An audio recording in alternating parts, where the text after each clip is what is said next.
Hey, church family, Pastor Henry here. It is good to be with you.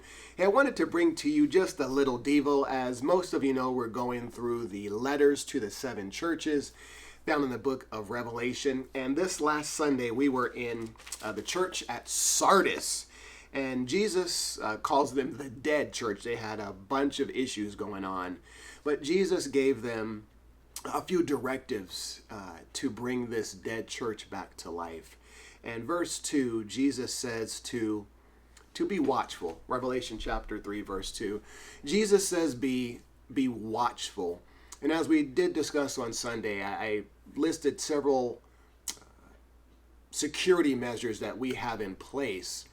For instance, right now, many of you have a car alarm on your car that if someone opens the door, the alarm is going to go off. I'm sure most of you have been on Facebook. You have a password to get into that. ATM password, computer login password. Many of you have the Ring doorbell system. Many of you have the light feature that has motion detection. If somebody walks past your house, the floodlights go off. I mean, the list goes on and on of all this security and protection that we have for our possessions. But when it comes to our spiritual lives, even when it comes to the brain and the heart, what do we have? What kind of protection do we have set up for our spiritual lives? What kind of protection do we have for our hearts? And if I can say, how are you ladies doing? When was the last time you had a motion detector set up around your heart where somebody walked past your heart and all the lights went on and said, hey, I'm not sure if you belong in here? Jesus told the church at Ephesus to watch, that they needed to be watchful, that sometimes as we go through this thing called life, we're looking at every other thing versus what we should be looking at. We should be looking at Jesus. We should be very mindful of our spiritual lives. And the church at Ephesus, or Sardis, the things were dying because they weren't looking.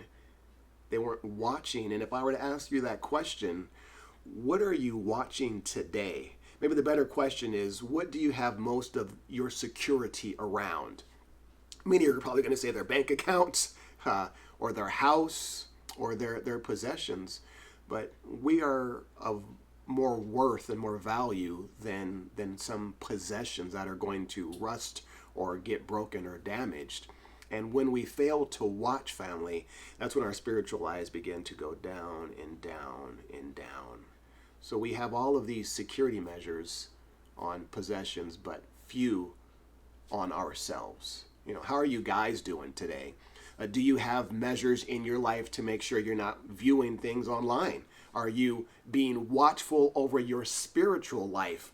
Or are there are no locks. There are no sentries standing guard over your heart or over your eyes. Thus, we have the problem that we have today. Family, it's so important that we be watchful. That what's most important is our relationship with Jesus. And if we had even half the security measures over our spiritual lives as we have on our possessions, our spiritual lives would go like this, just up and up and up.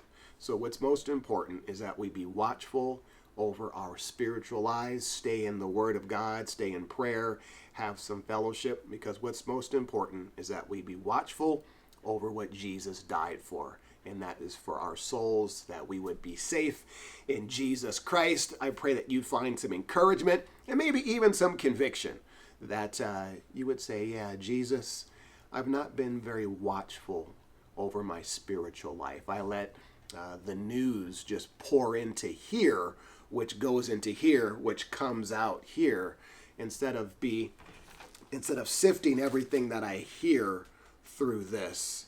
Instead of before I make a decision, before my heart says I feel a certain way, I want to bring my heart to this, because everything has to bow its knee to this, family. So as you and I stay in this will keep us watchful, so you and I won't drift off of this. I hope you have a phenomenal week. I love you guys. I can't wait to see you on Sunday. God bless you, and have a phenomenal rest of the day.